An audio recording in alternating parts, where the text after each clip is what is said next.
আচ্ছা, এটা হচ্ছে খুরমা খেজুর। খুরমা খেজুর খাইছি জীবনে, খুরমা খেজুরের গল্প শুনছি, তো খেজুর আর খেজুর গাছ কখনো দেখি নাই। তাই আজকে দেখলাম এক সিরিয়ালে এখানে অনেক খেজুর গাছ। এটা জান্নাতুল বাকির পাশ থেকে নিলাম দৃশ্যটা।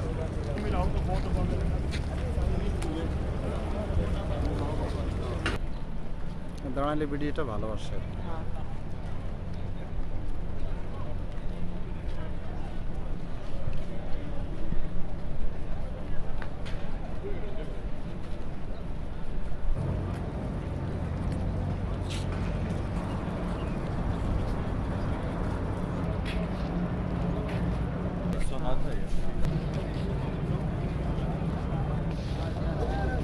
এই মানুষটাকে যদি কেউ বুঝতে না পারে